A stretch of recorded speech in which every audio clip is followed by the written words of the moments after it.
Hola, yo soy Nadia. Y yo soy Flor. Hoy vamos a dar comienzo a este hilo en el tejido de la historia del primer programa del Hilo de las Parcas. Claro que sí, en este programa la idea es que podamos tejer conversaciones y que podamos ir hilando las vidas de diferentes personas que son conocidas o desconocidas del ámbito cultural pampeano para que vengan a contarnos cosas que saben, cosas que quieran compartir y a partir de eso poder entender un poco qué es lo que pasa a un nivel micro, en Santa Rosa, en La Pampa, pero por qué no también a nivel país. Exactamente, el Hilo de las Parcas es parte de la mitología romana y aunque tal vez nunca escucharon este término, seguramente un poquito saben de qué se trata, ¿no? Sí, yo estoy segura que sí. Pero para hablar específicamente de este mito invitamos a Mariana de Dios Herrero. Ella es profe de la Universidad Nacional de La Pampa, es filósofa, tiene un montón de investigaciones también. Algo de eso seguramente vamos a poder hablar en el programa y que nos pueda contar un poco de algunos de sus estudios. La idea de hoy es que podamos hilar algunos temas de filosofía, feminismo, trabajo, actualidad, ¿no? Exactamente, va a estar más que interesante, de eso no tengo dudas. Así que hoy, filosofía y feminismo para este primer programa, para comenzar a hilar este hilo de las parcas. El hilo de las parcas, quédense, acompáñennos.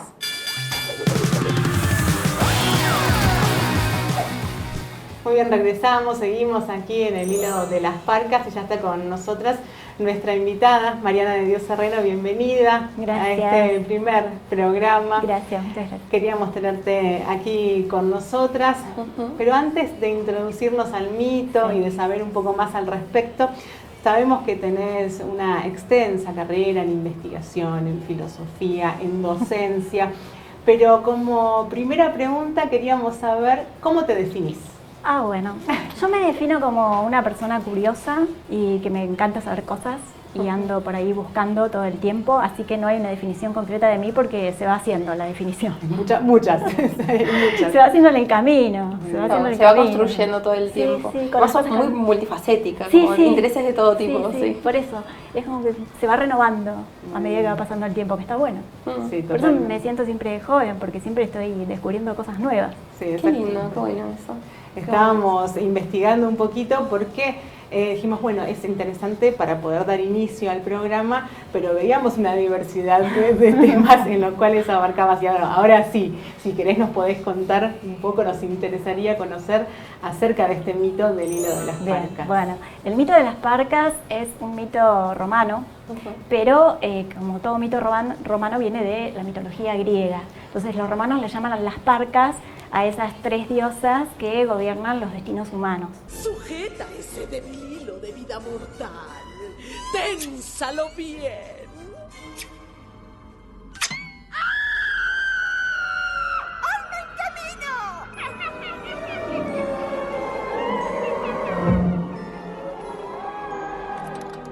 Y como viene la mitología griega, se hace referencia a tres hermanas que eran hilanderas, que los griegos las llamaban las Moiras, y Moira quiere decir destino. Estas tres hermanas eran Cloto, Láquesis y Atropos, y cada una tenía una tarea que tenía que ver con ese hilado. Porque lo sabemos todo. Pasado, presente y futuro. Sé de buena fuente que van a existir sanitarios. La primera, que era Cloto, tenía que ver con el comienzo de la vida, el embarazo, dónde iba a nacer esa persona, quién iba a ser su padre, su madre, su familia. Y le seguía Láquesis, que era un poco la que definía el destino de esa persona en términos de acontecimientos de suerte o no tanta suerte que iba a tener esa persona en el devenir, y medía la cantidad de hilo que esa persona iba a tener para desenvolverse. Claro. Entonces después venía la más chica, que era Atropos, que era la que tenía la tijera y era la más temida. La que decidía, ¿no? Ahí ya está, listo, hasta acá llegamos, ¿no? Era el momento de la muerte. O sea, ¿será por eso que hoy le decimos la parca a la muerte? Por este mito de dónde viene y como la idea de cortar este hilo y definir la longitud de esa vida. Sí, tiene una relación ahí, sí, la definición, sí. Bueno, casi todo viene de los mitos, porque los mitos tratan de dar una respuesta a algún acontecimiento o situación que a las personas les resultan como muy angustiantes, ¿no? Claro. Entonces, en el caso de las parcas o las moiras, ¿qué trata de explicar este mito? Que, bueno, somos finitos. O Claro. Nos vamos a morir, esto no depende de nosotros, y en todo caso sí depende de nosotros lo que vamos haciendo en ese hilo que tenemos determinado de vida, y cómo vamos definiendo las situaciones, más allá de que a veces esas situaciones no sean muy buenas, algo desafortunado de repente puede volverse algo afortunado. Claro, tal cual.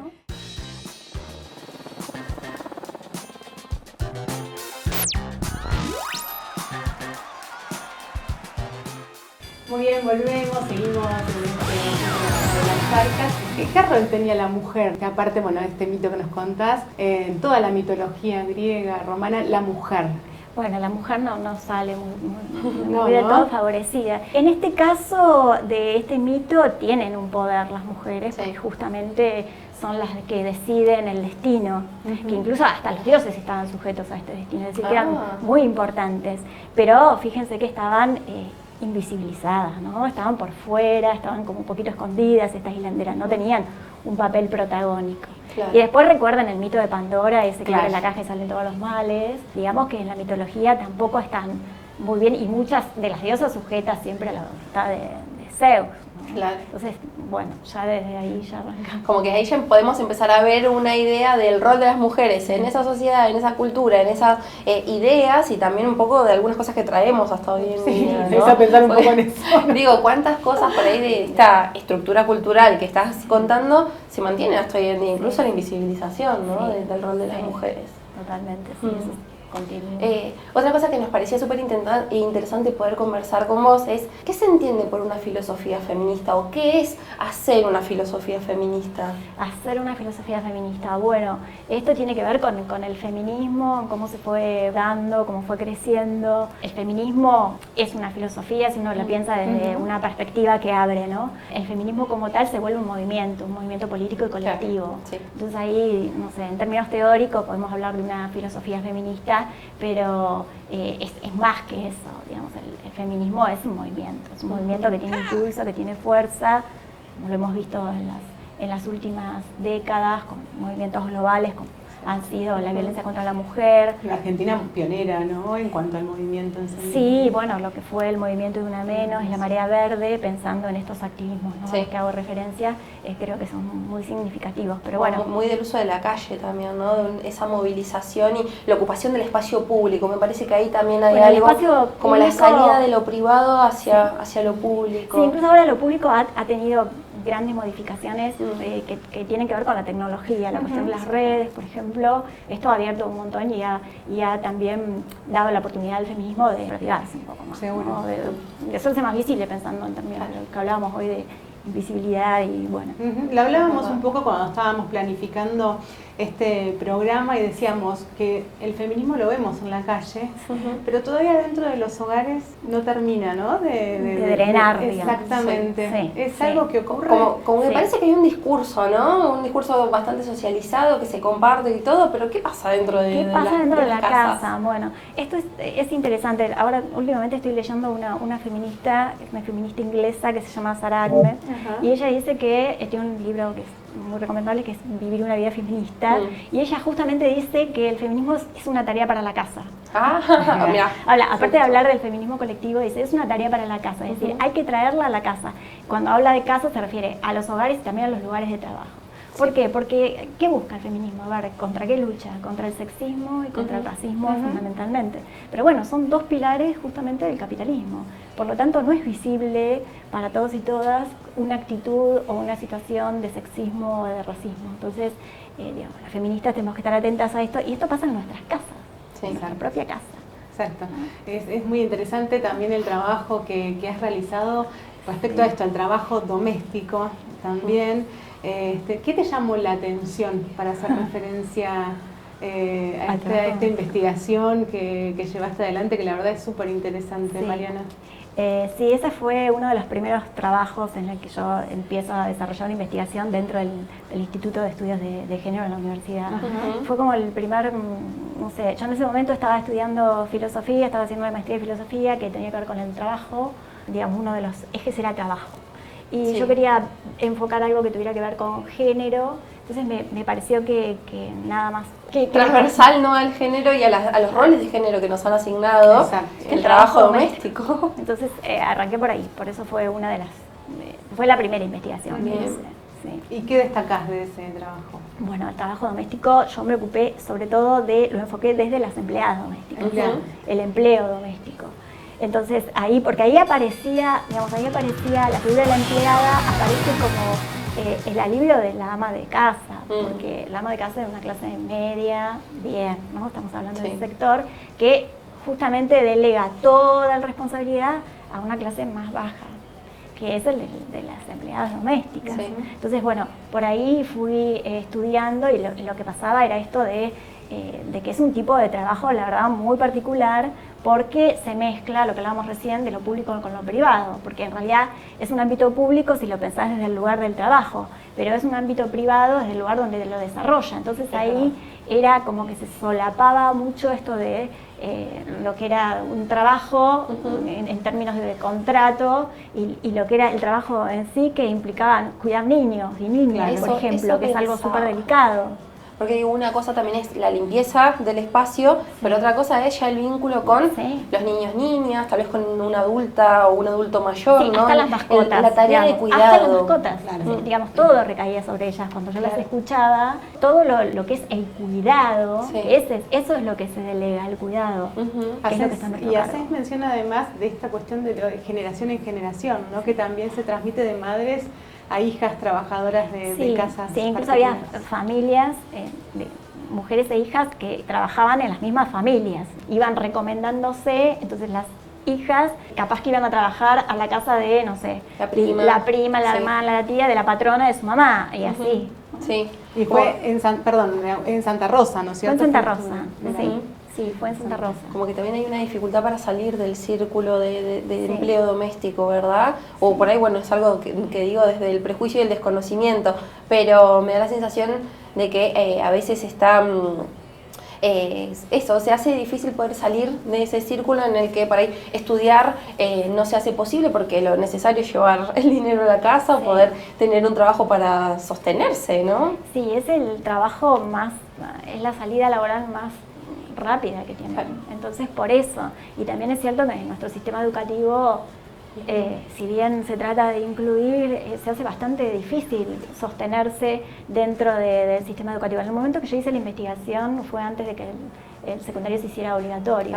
Bueno, 2005, 2006, por ahí, bueno, 2007, justo la transición. Pero ahora, bueno, uno piensa, termina el secundario, pero igualmente después el acceso a la universidad es bastante complejo, por más que cualquiera pueda entrar.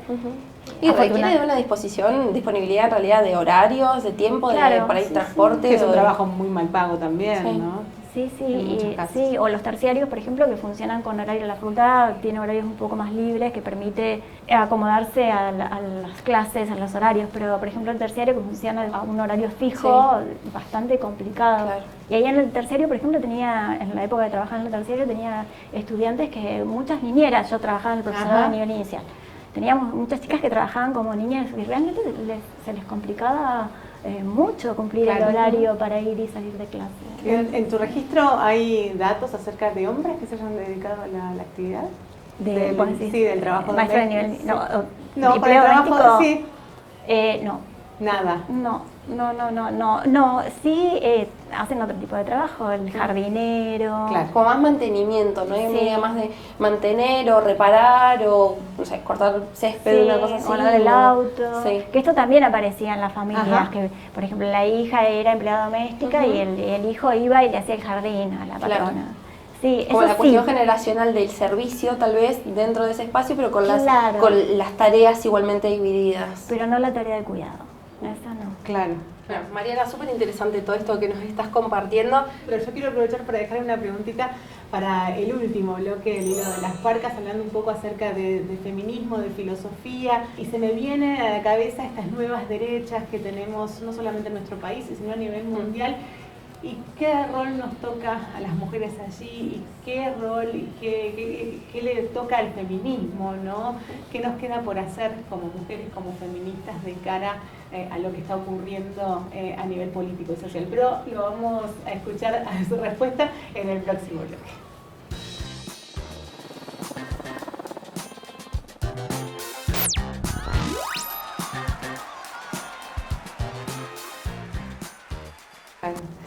Hablabas en previo, cuando estábamos fuera del aire, acerca de tu trabajo también con la educación sexual integral, y algo que definíamos también hace unos días atrás es esto de que cuando uno encuentra la palabra sexualidad y escuela en una misma oración, genera como cierto resquemor, ¿no? Todavía sí. Todavía sí. Todavía sí, la ley de ESI es del 2006 también, es decir que... Como que ahí también se da una cosa de donde se encuentra lo público y lo privado, sí, ¿verdad? Como esta idea de, bueno, si la educación sexual venía siendo algo que pertenecía a las familias, ¿por qué de repente se propone ponerlo dentro del esquema educativo? Sí, y además, hecho, ¿cómo se hace? Fue bastante difícil llegar a esa ley, sí, porque el recorrido de la ley fue bastante sinuoso, porque justamente el tema era que no era un tema de Estado. Si mal no recuerdo, hubo hasta manifestaciones. Hubo grandes manifestaciones, sí, y aún todavía, en un momento fue con mis hijos, no, ¿se acuerdan? No hace mucho, sí. Así que cada tanto aparece, y todavía está esa creencia de por qué en la escuela van a hablar de sexualidad cuando la sexualidad se habla en casa. ¿Y vos qué podrías decirnos? O sea, ¿por qué el tema de la sexualidad y la educación sexual integral particularmente tiene que ser algo de lo que se converse en los espacios públicos de la escuela? Sí, bueno, nosotros tuvimos recientemente este hecho trágico que fue el caso de Lucio, ¿se acuerdan? Eso es, a ver, la ESI tiene que estar, porque sabemos que al interior de la familia no todas las familias hablan de ESI, y que muchos de los abusos, pensando en las niñeces, ¿no? Ocurren dentro de las paredes de la familia. Entonces, por eso la necesidad de que sea un espacio público el que imparta la educación sexual. Porque también es cierto que está el prejuicio de que les van a hablar de sexo a las niñeces. Sí. No es así. No, claro. Sí. Se va a hablar de sexualidad, los temas están graduados, los contenidos están, los docentes lo saben, así que... También dentro de las voces que hablan en contra de la educación sexual integral, hablan mucho de una idea de que los van a vestir de nena o de nene, o de que, no sé, que les meten ideas respecto de género, ¿no? Sí. Podemos entender desde la filosofía, tal vez como intentando entretejer todos estos temas, ¿de dónde viene esto? ¿Por qué se dice? ¿O cuáles son estos miedos? Son prejuicios, si querés, hasta grandes mitos, ¿no? Sí. Esto de, pero a ver, cuando fueron pensando en las leyes también, aparecen todos, esos prejuicios hasta aparecen en nuestros legisladores. Uno lee cómo fueron sancionadas las leyes, no sé, la ley de matrimonio igualitario, por ejemplo, parecía que después todos íbamos a ser homosexuales, ¿no? Con el divorcio todo el mundo se iba a divorciar, que es anterior todavía, ¿no? Sí. Y con esto lo mismo. Bueno, ¿qué va a pasar, no? Entonces ahora cualquiera puede ser nena, ¿cómo es esto? No, totalmente. Pensaba en la importancia de la ESI, lo que ocurrió durante la pandemia, ¿no es cierto? Sí. ¿No? La cantidad de denuncias sobre distintas situaciones de abuso y demás, y que si no hubiera sido por toda la información que los chicos y chicas, niños, niñas y adolescentes tenían en sus colegios y un lugar seguro al cual recurrir, previo a este encierro que vivimos durante tanto tiempo, no se hubiesen sabido, ¿no? En cuántos casos se naturaliza aún estos casos de abuso, de violación y demás, ¿no? Qué importante que es que se pueda hablar. Que se pueda hablar, y bueno, volviendo a esto que decías de, bueno, ¿cómo hablar de filosofía? Bueno, la filosofía sirve para eso, para desnaturalizar, para desarmar todos estos prejuicios y poder develar qué hay detrás de todo esto, ¿no? ¿Qué se esconde detrás? Claro. Esto está bueno, pensar de qué nos sirve la filosofía, digamos, porque está bien, podemos pensar, la filosofía no se come, no lo veo como algo tan lejano. Tal cual, o decís, no entiendo nada de los mitos, las alegorías y todas las cosas. Bueno, ¿para qué nos sirve la filosofía hoy en día, acá, en un contexto bueno, de mucho movimiento, de muchas cosas que están pasando a nuestro alrededor, no solamente en La Pampa, sino también a nivel nacional y global? ¿De qué nos sirve pensar en filosofía? La filosofía es cuestionar, es siempre preguntas, es siempre para preguntar, no es para encontrar respuestas. Sí. Es para seguir cuestionando, para eso nos sirve, para cuestionar, para preguntarnos, para no quedarnos con lo que vemos, con lo que nos dicen. Ahora pensando en los medios, en las redes, en todo lo que va apareciendo, decir, bueno, ¿qué hay detrás de todo esto? Entonces me parece que para eso sirve, para poder visibilizar lo que está detrás, los velos, ¿no? Que descubrir velos en todo caso y ver qué hay detrás. Claro. Y no dejar de preguntarnos, me parece que por ahí. Qué loco, porque esta definición que nos estás dando de filosofía, a mí por lo menos me hace pensar muy bien, eso también es el feminismo, ¿no? Como claro. que nos invita a preguntarnos cosas todo el tiempo y a ir preguntándonos qué hay detrás y también poder ir derribando algunas paredes, ¿no? Y este escenario de tanta derecha, ¿no? En cuanto a lo político-social que estamos visibilizando, ¿qué rol nos toca jugar a nosotras, las mujeres, y a los feminismos? Bien, yo creo que al feminismo le toca insistir. Insistir y resistir también. Creo que pasa por ahí la manera, el camino. Y bueno, lo hablábamos hoy, el sexismo y el racismo son los dos pilares del capitalismo, por lo tanto se van a mantener y la tarea nuestra es ir contra esto, ¿no? Entonces la resistencia y la insistencia son dos cosas que a tener en cuenta para seguir movilizándonos, para seguir uniéndonos como mujeres, para poder, bueno, mostrar que podemos tener otro mundo con otras ideas, con otras miradas, ir desnaturalizando estos prejuicios, como decíamos hoy, en un activismo, pero también adentro de la casa. Exacto. Creo. Bueno, súper interesante. A mí queda me un queda una preguntita, porque yo digo, a todo esto, con este contexto, con todo lo que venimos conversando, ¿hay algún mito que a vos se te ocurra que nos puede servir para pensar lo que se viene o estas tareas? ¿Algo que podamos tener en cuenta? No se me ocurre un mito ahora, bueno. Pandora le había quedado la esperanza, le había quedado la esperanza guardada. Creo que por ahí podría ser eso, ¿no? Que más allá de todos los males que salen de esa caja, la caja de Pandora, bueno, recuerdan el mito, quedaba la esperanza. Entonces, ese nos sirve todavía. Sí, es verdad, podemos tomarlo ahí como un horizonte de expectativa para pensar en que nos queda todavía la esperanza. La esperanza. Sí. Bueno, Mariana, te queremos agradecer muchísimo tu presencia en ustedes. nuestro programa, en nuestro primer programa. Sí. Ha sido verdaderamente un placer tenerte acá. Un honor, primer programa. Muchas gracias. Muchas gracias. Muchas gracias. Bueno, Flor, nos vamos despidiendo, ¿te parece? Se termina este primer programa del Hilo de las Parcas. Muchas gracias por haber estado ahí. Hoy el hilo se corta acá, pero les invitamos a que nos sigan en nuestras redes, que puedan seguir a Mariana también y que nos den sus opiniones de qué les pareció este primer programa y vamos a encontrar la próxima. Sí. Nos vamos a estar encontrando y seguir entretejiendo algunas conversaciones por acá. Exactamente, esperamos que les haya gustado. Gracias. Gracias.